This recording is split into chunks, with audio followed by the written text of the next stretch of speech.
Assalamualaikum warahmatullahi wabarakatuh.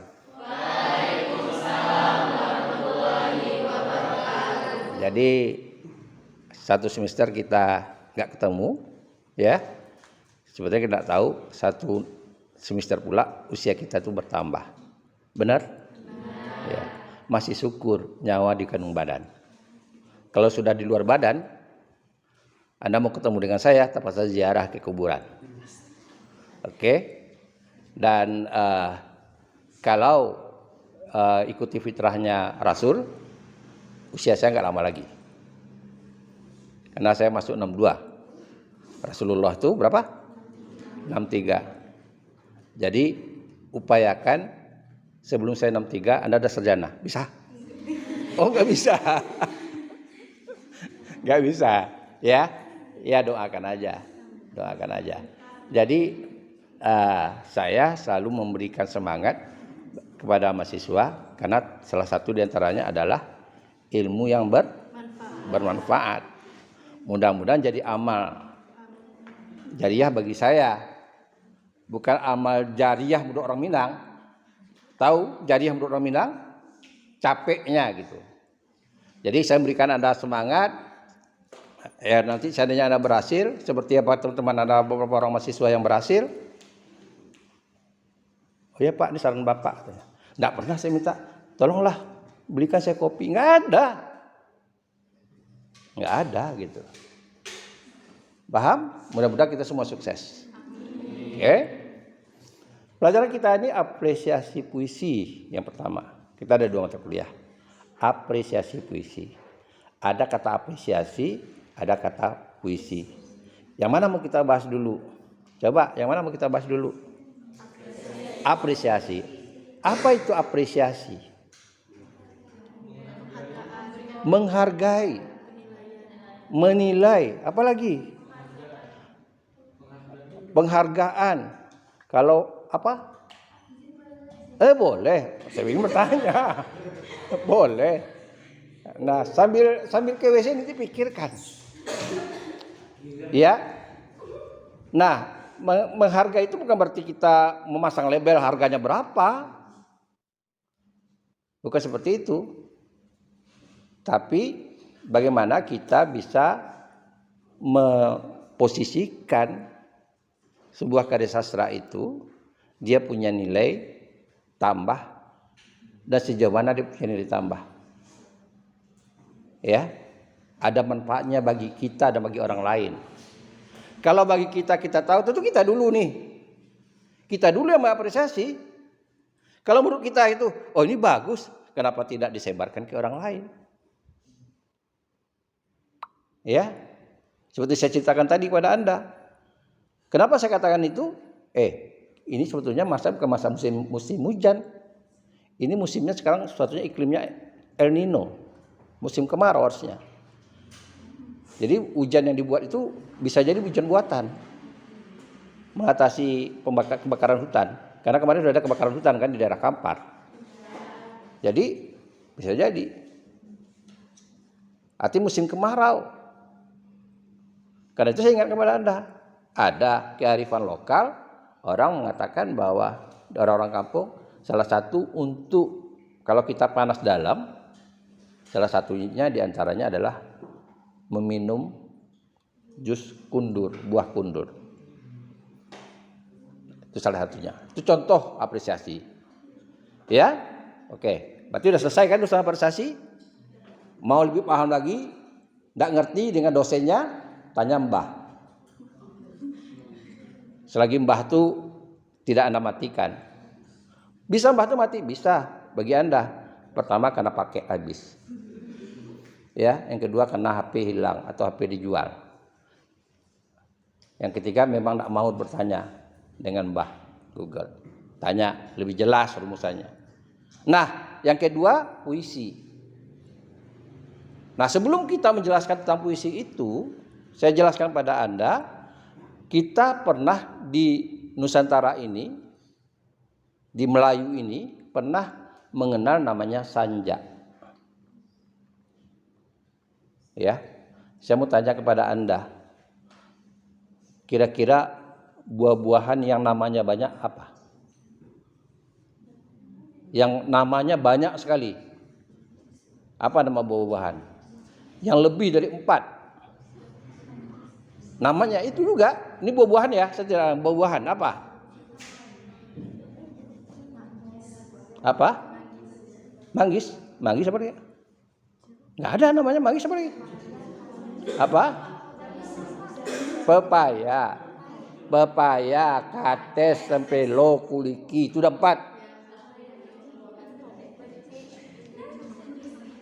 Ada yang kata batik atau orang Minang. Dan 5. Ya. Jadi kalau ada orang punya nama di Instagram lain, di itu lain, itu orang tuh kategorinya ya pepaya. Jadi di kita puisi itu asal mulanya orang kenalnya namanya sanja. Kenapa sanja? Karena puisi itu sastra orality, sastra lisan. Jadi bukan sastra literasi, bukan sastra tulis. Jadi orang spontan membuat puisi itu. Dan orang mencermati kebiasaan orang membuat puisi, yaitu kesamaan atau pola bunyi akhir pada bait. Ada polanya, bukan kesamaan bunyi akhir ya, beda. Berpola bunyinya. Apa pola yang populer? Polanya itu ada 4. Pertama, sama semuanya. Yang kita katakan dalam teori sastra namanya sanja. Bersanja, a. Kata teori sebetulnya bukan itu, serangkai istilahnya. Nanti kalau orang katakan, Pak, ini bukan BBBB, Pak. Kok A, bunyinya B kok di akhir? Jadi itu simbol bunyi.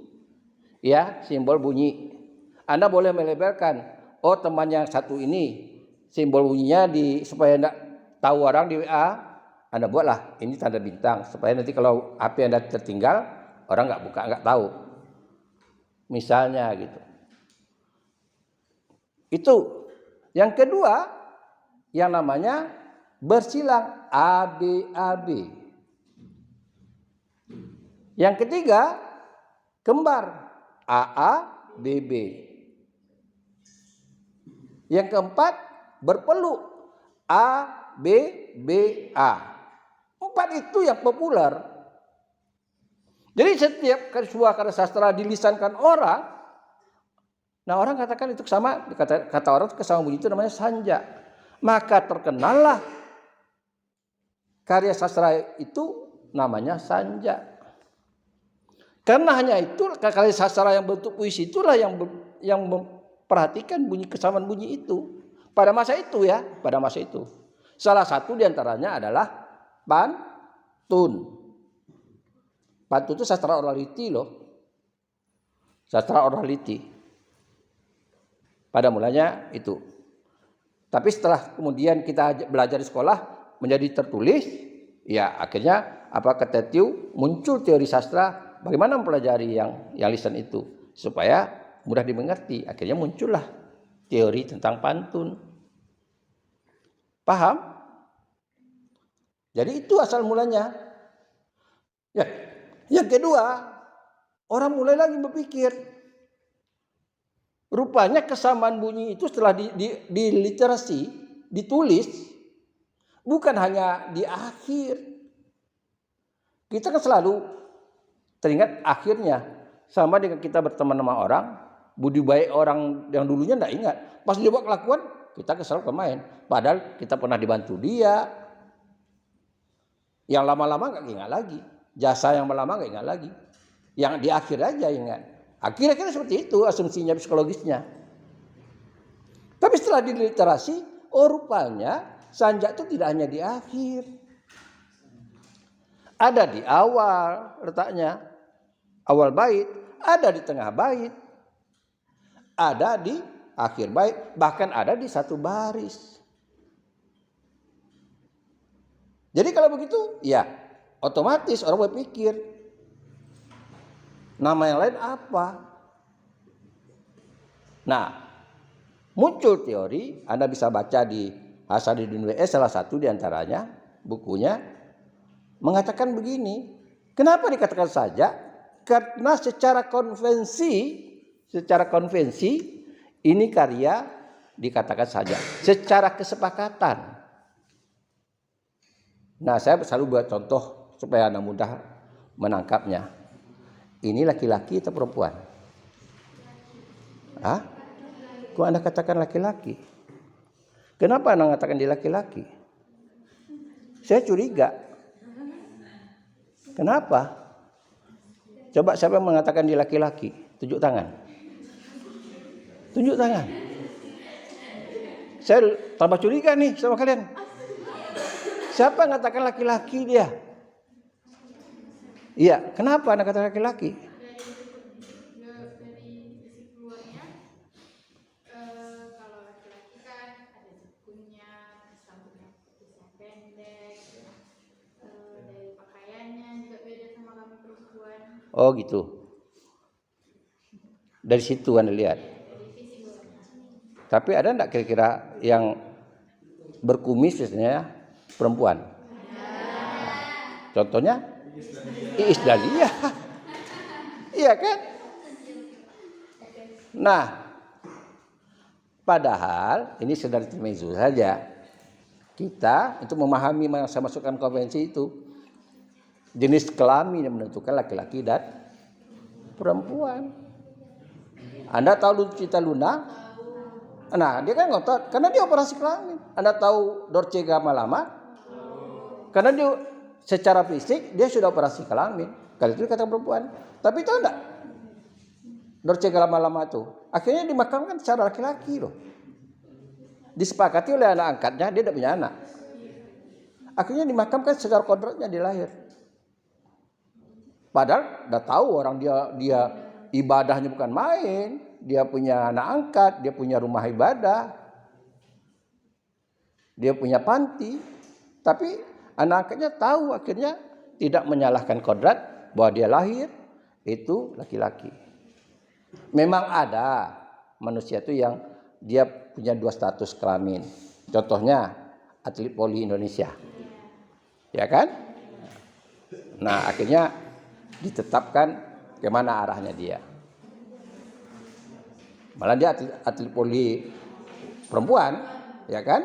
Akhirnya dibantu oleh istri kasat, dia berubah kelamin. Bukan berubah, menetapkan pilihannya gitu.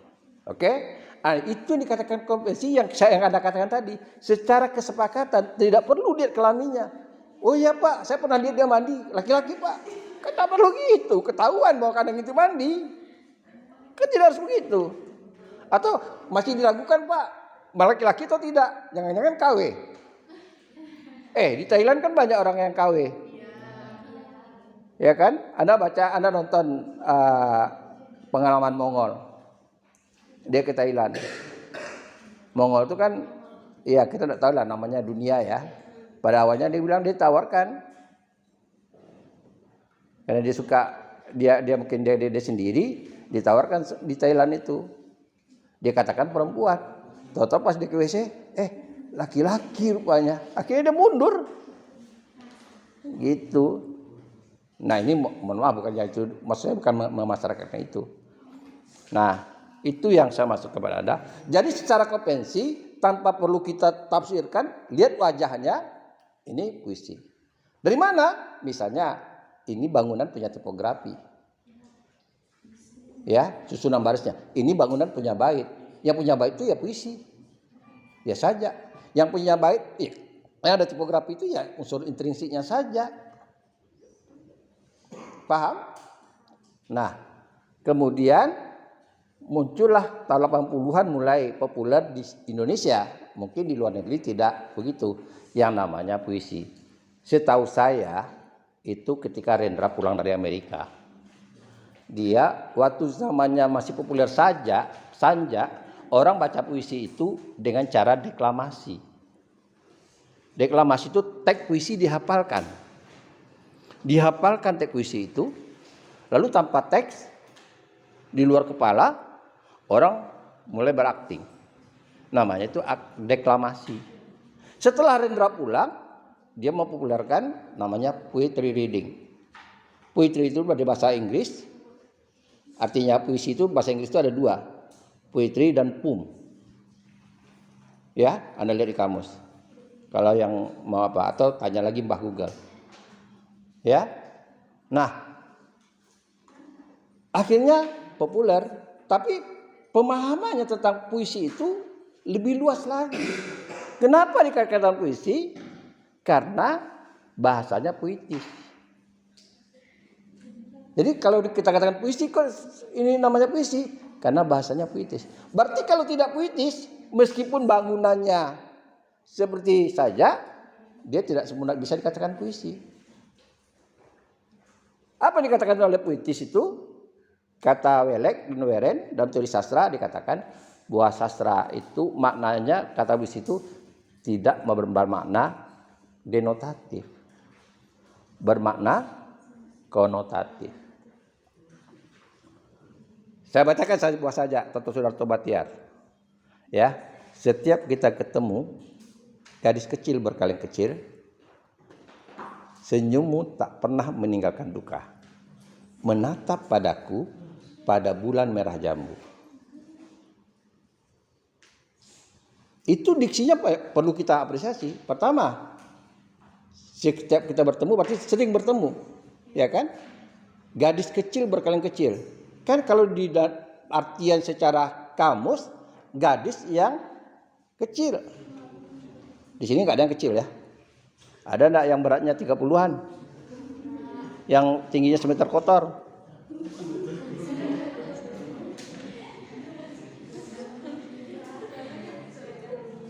Ya. Cucu saya Aira, Anda tahu beratnya, umurnya mau 3 tahun, beratnya tahu 17,7 kilo. Nanti saya bawa ke sini kalau kalian mau lihat dia, gemoynya dia. Jadi sekarang dah mau mencari BMPC susah, XXL, tidak ada lagi, tidak lama lagi BMPC orang tua lagi dipakai. Kalau beli baju, ya baju orang umur 6 tahun gitu. Nah, jadi itu sekali lagi saya ingatkan kepada Anda, sekali lagi yang dikatakan, kenapa dikatakan puisi, populer di situ. Jadi mau Anda katakan puisi, mau dikatakan saja, mau dikatakan itu sanja, ya sama saja seperti yang dikatakan tadi kates. Kenapa saya katakan tadi? Oh ini kates, oh bukan kates, itu sepelo sudah. Ini papaya.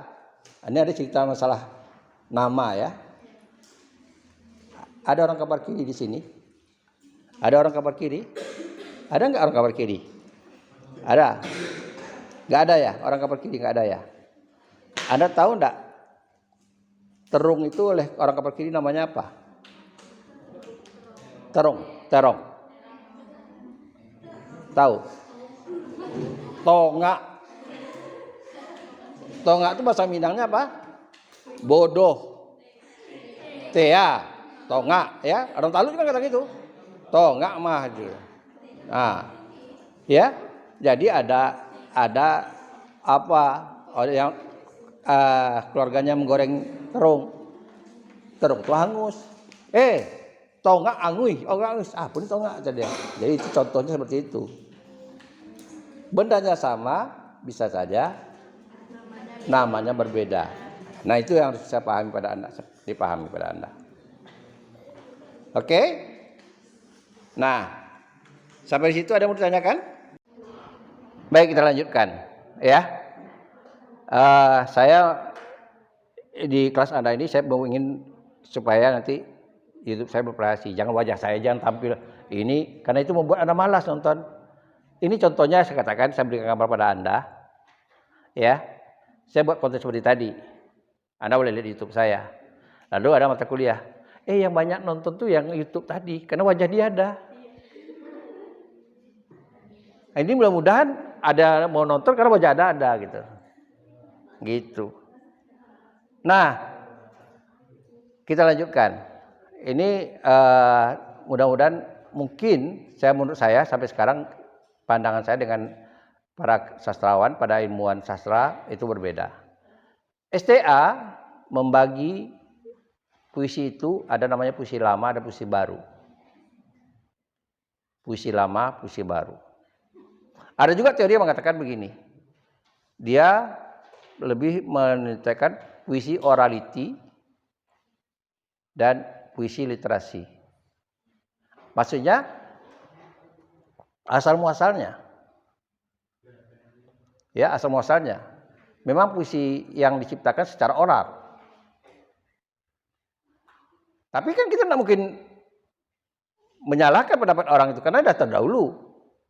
Mari saya katakan pada Anda, pandangan STA saya bisa membenarkan, tapi bukan berarti saya tidak boleh berbeda pendapat. Kenapa katakan puisi lama? Karena puisi itu pada awalnya, sebelum ada yang baru, baju Anda misalnya, sebelum ada ganti baru, baju baru. Tapi setelah ada yang baru, baju itu jadi lama. Baju saya ini lama atau baru? Celana saya ini lama atau baru? Karena baru melihat, baru Pak, karena baru pertama kali lihat. Padahal ini udah sekian tahun. Ya, baju saya ini udah mungkin mau 3 tahun, 4 tahun. Gitu. Tapi ketika ada baju yang baru, itu yang pakai, berarti ini baju lama. Selagi itu belum ada, ya itulah baju baru saya. Karena itu baru ada lihat. Kira-kira seperti itu. Nah itulah pikiran saya membaca pikiran STA. Kenapa dikatakan ada puisi lama? Karena puisi itu pertama kali yang muncul. Itu puisi-puisi yang pertama yang bentuknya orality udah jelas. Yang kedua, setelah orality itu apa? Yang sastra lama itu, sastra yang mulai orang mengenal namanya tulis baca. Karena ada pengaruh dari orang lain, ada dari Persia misalnya kita, seperti syair dan gurindam. Orang mengenal namanya puisi literasi. Syair itu literasi. Tulis. Gurindam tulis. Ya. Dan kemudian menurut STA setelah itu masuk pengaruh Eropa. Dikatakannya puisi baru. Karena berbeda dengan puisi yang lama yang sudah ada di tanah air. Gurindam, syair, pantun, mantra, berbeda. Apa itu? Ada serangkaian bentuk yang dipengaruhi pada angkatan penjaga baru. Ada namanya distikon, 2 terzina, quatrain, queen, sestep, settima, stanza, soneta. Soneta itu dari Itali. Yang pembawa itu Rustam Effendi. Karena banyak sastrawan kita yang mulai belajar di luar. Gitu. Distikon berapa baris? Soneta berapa baris? Tidak tahu Pak. Bilang aja karena belum belajar. Kan baru sekarang belajar. Setelah itu sudah belajar, sebentar besok ditanya lagi, lupa Pak. Kan baru udah keluar nilainya, udah tutup buku. Jadi itu tadi, distikon, terzina, quatrain, quis, sestet, settima, stanza. Lalu, lebih dari itu, termasuk soneta tadi, orang katakan itu puisi kontemporer. Baru ya baru, lebih baru lagi. Lebih baru lagi. Kontemporer. Orang mengenal 45, puisi khairil, dibawa khairil, puisi bebas. Muncul lagi namanya puisi mantra, dibawa oleh Starji. Gitu. Dan banyak lagi kalau Anda lihat bentuk lain, tapi yang bersejarah itu. Ya. Setelah puisi baru tadi yang bersejarah itu Khairil dan dan Sutarji Kalsum Bahri. Nah, tapi saya membagi bukan begitu. Karena menurut saya, kalau sempat puisi lama itu dibuat, sekarang nih kita kuliah, kita buat, apakah itu puisi lama? Anda bisa protes dengan saya. Pak, baru saya buat Pak. Kok Bapak katakan lama? Kalau misalnya saya katakan Pulau Pandan jauh di tengah, di balik Pulau Bangsa 2, hancur badan di kandung tanah budi baik terkenang juga, bolehlah. Tapi kalau saya ubah sedikit, pulau Pandan jauh di tengah dibalik pulau asa 2, hutang banyak, hancur badan di terkandung tanah, hutang banyak terkenang jua. Nah, ini kan baru lagi ini gitu. Nah, oleh karena itu saya mengatakan begini. Kalau menurut saya yang paling pas itu, nama bagian puisi itu ada puisi berpola, ada puisi tidak berpola. Selagi berpola, selagi mau kapanpun, sampai nanti juga muncul, tapi dia punya pola khusus, kategorinya di kelompok di puisi berpola. Bukan berdasarkan waktu. Bukan berdasarkan waktu. Ya, jadi ada puisi berpola dan ada puisi tidak berpola. Maksud tidak berpola itu apa? Tidak ada aturan yang wajib diikutinya, ditaatinya. Kita beri contoh. Beri contoh pola yang wajib ya atau yang cenderung dia pakai. Contohnya sampiran pada pantun. Itu pola. Kalau tidak ada sampiran bukan namanya pantun. Bukan namanya pantun. Karena itu wajib. Pantun itu wajib punya sampiran.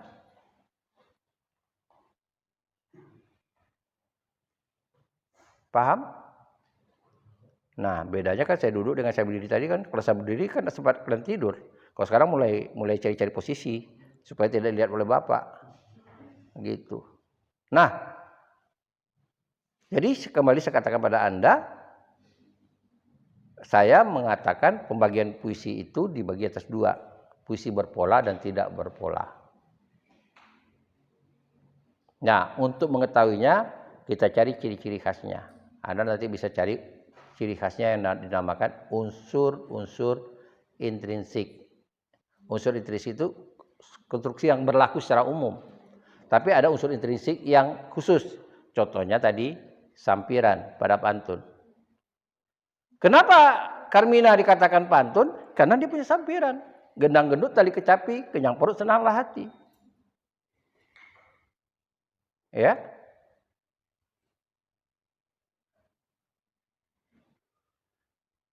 Kalau saya katakan yang sekarang, Cikini ke? Nah, aku begini karena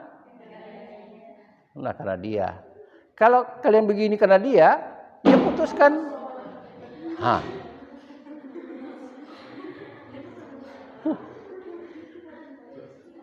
Nah, itu kan kita tahu.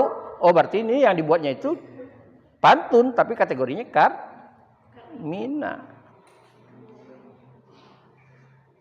Lagu yang populer lagi sebelum itu apa? Melihat ikan di kolam. Ya kan? Itu kategorinya apa?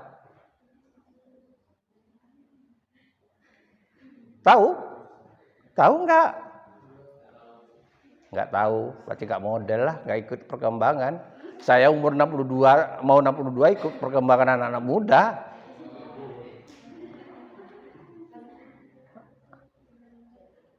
Lagu yang populer, lagu Melayu yang populer itu, ya, kalau ingin melihat ikan di kolam, biarkan saja melihat ikan di kolam, biarkan saja airnya bening seperti kaca. Kalau ingin melihat gadis, iya, kan gadis pendiam seperti Anda sekarang nih. Diam, ditanyakan ngerti itu tidak ngerti, diam. Nah, gitu. Malah dia nyindir mahasiswa yang gak pernah bicara, gadis pendiam. Ya, masih syukur, masih gadis. Gitu, masih syukur, masih gadis, gitu. Nah, ini sekedar canda aja pada Anda. Kemudian ada yang sifatnya ketentuannya berlaku lebih banyak. Contohnya begini. Puisi berpola itu cenderung pola larinya, lari itu barisnya itu jumlah katanya cenderung 4 sampai 5. Anda boleh lihat nanti. Pantun, syair. Cenderung ya. Saya menggunakan kata cenderung. Pak, kalau misalnya saya sudah terbuat 6, tidak salah. Tapi kecenderungan orang. Saya punya kecenderungan orang pas 17 Agustus tidak kuliah. Kalau saya kuliah salah enggak? Salah enggak? Salah enggak? Coba, siapa katakan salah? Salah katanya. Oke. Nah, sementara kita ditentukan jumlah pertemuan per semester. Nanti kalian mau praktikum. Pak, libur Pak ya, kami goro. Pak. Lalu mau dipakai apa? Udahlah, kuliah pakai Zoom. Mau pakai Zoom atau mau tatap muka dengan saya?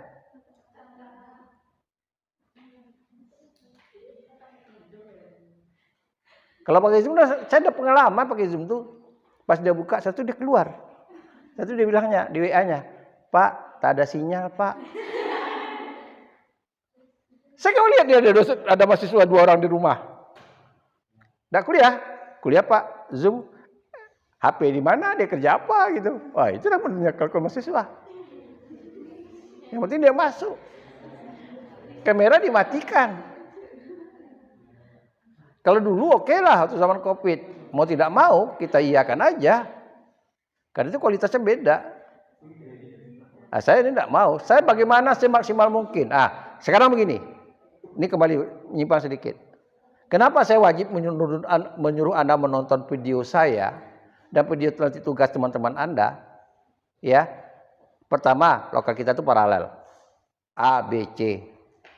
Apa yang saya bicarakan di lokal Anda, ingin saya juga diketahui oleh lokal A dan B. Apa yang saya bicarakan di lokal A dan B, ingin saya juga Anda ketahui. Sehingga Anda bayar UKT yang sama, dapatnya sama. Satu. Yang kedua, dalam prinsip pendidikan, mana yang lebih bagus? Coba saya tanya pada Anda, mana yang lebih bagus? Ini agak matematis ya, cara pikirnya. 1 kali 10 atau 10 kali 1? Mana yang lebih Anda pilih? Kenapa 1 kali 10? Apa?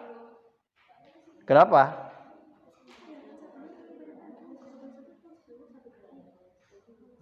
Satu kali 10 atau 10 kali 1? Apa alasannya? Coba. Ini dalam pendidikan ya. Anda harus terapkan nanti dalam metode pembelajaran. Saya menggunakan prinsip itu. 1 kali kuliah Anda pelajari 10 kali. Daripada 10 kali Anda kuliah, ada 10 kali kita tetap muka, pertemuan, Anda sekali aja. Besok mau UTS ya, malam ini belajar. Kapan pintarnya? Ini kita tidak sampai loh. 1 kali 10. Anda nonton video saya nih sekarang nanti. Anda jumpa saya, berarti ada udah berapa? Udah 2. Anda nonton video lokal A. Anda nonton video lokal B. Lokal B betul tidak ada video puisinya. Lokal A lah katakan. Berarti ada berapa? Ada 3. Tak juga mengerti apa yang saya jelaskan. Anda masih bertanya juga, belum paham sajak, sanja, dan puisi. Saya sarankan Anda pergi di luar kampus kita, lihat Mona atau lihat belakang kalau malu, ada rumah sakit jiwa namanya. Silahkan periksa. Itu bengkel untuk manusia. Jadi kalau Honda kendaraan motor Anda rusak, ada bengkelnya. Mungkin ada yang harus Anda servis. Itulah gunanya buku saya. Lebih paham lagi kalau Anda nonton konten teman Anda, tugas. Anda buat tugas, karena saya menggunakan model pembelajaran yang saya katakan REE. Riset, mahasiswa riset, lalu bereksperimen, merancang, terus diekspos. Nah, eksperimen Anda mungkin menurut Anda benar, tapi Anda bisa bandingkan dengan teman. Anda lihat teman, oh dia pakai ini sumber dari mana? Bisa Anda tanyakan. Ya, kalau misalnya saya wajibkan kalian ada 10 konten teman Anda, di samping maksudnya yang pertama sekali memberikan komentar, dan mana tahu teman yang 10 itu belum Anda subscribe, ya tega-teganya, bolehlah kalau minuman masing-masing, masa subscribe ya tidak bisa. Masih bodoh juga. Salah Anda masuk bahasa Indonesia. Atau seperti yang dimasukkan di bahasa Indonesia itu benar apa yang dikatakan Rizky dalam film pendeknya. Anda kuliah sering di H5 atau enggak? Lumayan. Anda pernah nonton film H5? Ada. Siapa yang pernah nonton film Rizky? H5. Apa? Film pendek itu? Iya. Kalau benar apa ceritanya? Ada sembimbing. Anda perhatikan ke bawah ada enggak kaki saya? Oke gitu ya. Nah. Jadi saya tak perlu mengatakan pada kuliah saya berhasil, mereka kuliah tuh di sini loh. Dramaturgi. Dulunya dramaturgi itu kita pentas. Jadi pentas itu di samping untuk kita mahasiswa, labor saya. Labor. Tapi karena kita nggak dapat izin, kita kuliah di sini, mulai membuat film itu ya dari sini tahapannya. Akhirnya mereka masing-masing punya tugas sendiri, satu film satu orang. Anda akan jumpa nanti lulus semester saya. Kalau Anda tidak meninggal atau saya tidak meninggal, Anda masih kuliah, Anda akan jumpa dengan saya buat film. Kalau itu dari sekarang nontonlah film mereka. Tanpa membuat skenario, tanpa membuat menghafal naskah. Pak Manggaterja kaget, oh rupanya anak bahasa Indonesia itu banyak jadi artis, berbakat jadi artis. Saya aja kalah konten saya. Setelah kali saya lihat baru 1 bulan selesai kuliah, ada sudah 600 orang tidak memenang filmnya, udah 600 orang lebih nonton. Kalau sekarang mungkin udah mau 1000 orang nonton. Lalu saya pikir, kenapa mahasiswa tak buat konten seperti itu? Mungkin subscribe-nya lebih cepat. Modalnya apa? HP. Tidak ada modal lain. Tidak ada punya wifi seperti saya, tidak ada. Jadi bertahap. Oke. Nah, jadi oleh karena itu saya mohon maaf saya katakan, saya berusaha semaksimal mungkin untuk produknya. Karena itu kenapa saya tidak menggunakan UTS? Kenapa saya tidak menggunakan UAS? Saya yakin dengan Anda membuat konten dan Anda membuat konten orang, untuk apa saya tanya?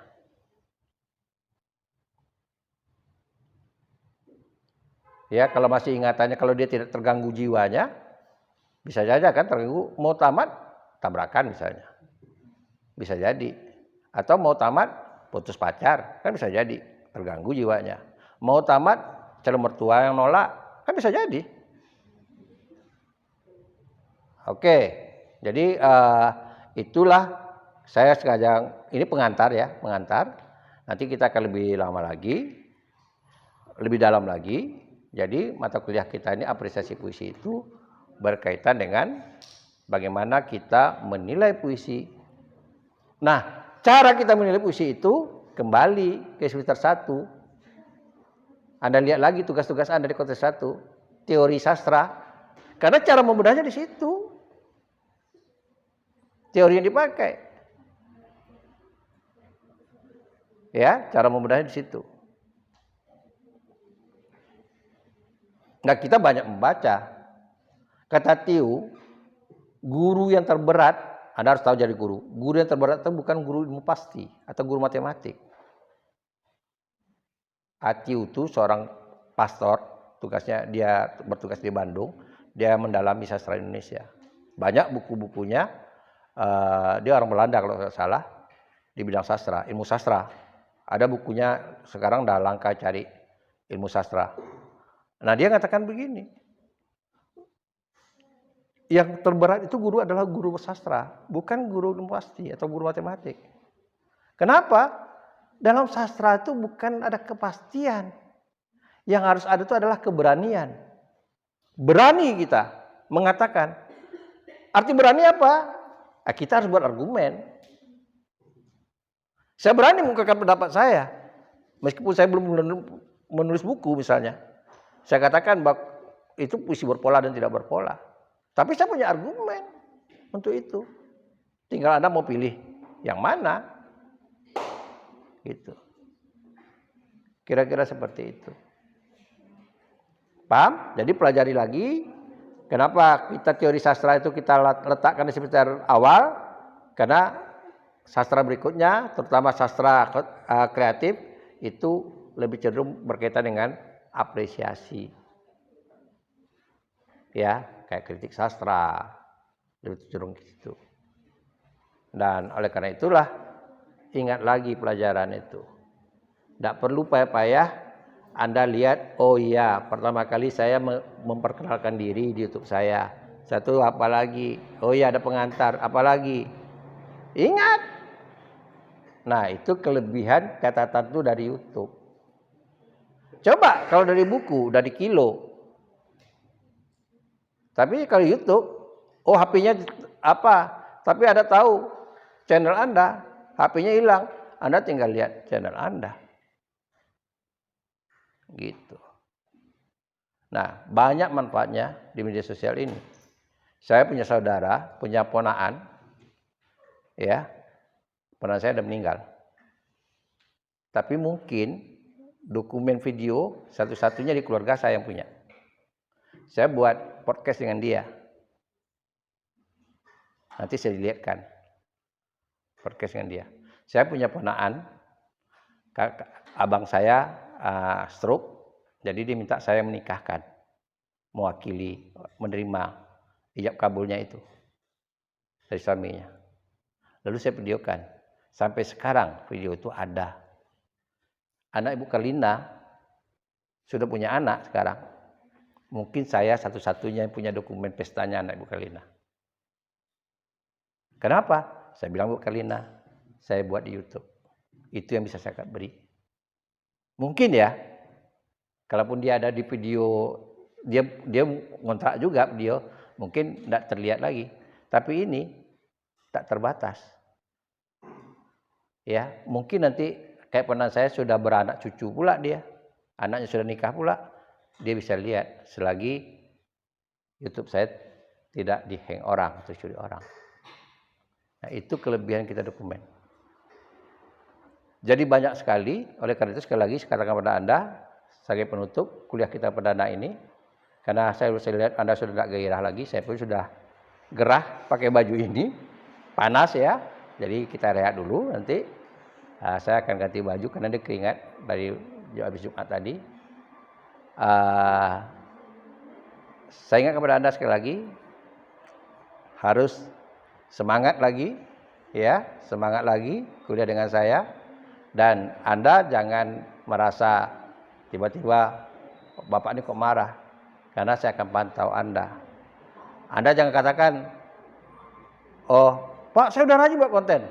Ketika saya buat tugas Anda, saya akan cek itu konten-konten apa saja Anda buat di YouTube Anda. Ya, nanti pasti saya komentari. Kalau tidak lewat WA, saya dari komentar Anda, jangan Anda sampai salah. Kok begini? Contoh nih, kenapa saya membuat perkenalan diri? Tadi saya baru baca, ada mahasiswa baru, tadi pagi saya baru baca. Saya baru tahu, mamanya sudah meninggal. Mamanya sudah meninggal. Dia 5 beradik. Dia anak keempat kalau nggak salah. Abangnya 1 meninggal, kecil. Dia orang Bangkinang, lahirnya di Bandung. Nah, di situ kita bisa kenal di YouTube. Sampai kapan? Itu sahabat saya. Tapi kalau dia buat hashtag BBSI, hashtag Maba 2023, seluruh mahasiswa baru minimal akan nonton. Nah, ada gitu juga. Saya harapkan Anda, saya belum buat hashtag itu. Nanti Anda buat hashtag video, buat hashtagnya. Hashtag PBSI, hashtag FKIP, minimal ya kalau mau wilayahnya di apa? Hashtag Undri. Jadi orang pas buka Undri muncul video Anda. Caranya itu. Ya, kalau Anda sudah punya banyak ini, memang kita beli nekan lonceng, ya pas kita videokan, kita tekan kaitan itu sehingga menyebar. Paham? Nah, untuk bab pertama ini saya akhiri. Wabillahi taufiq wal hidayah. Assalamualaikum warahmatullahi wabarakatuh.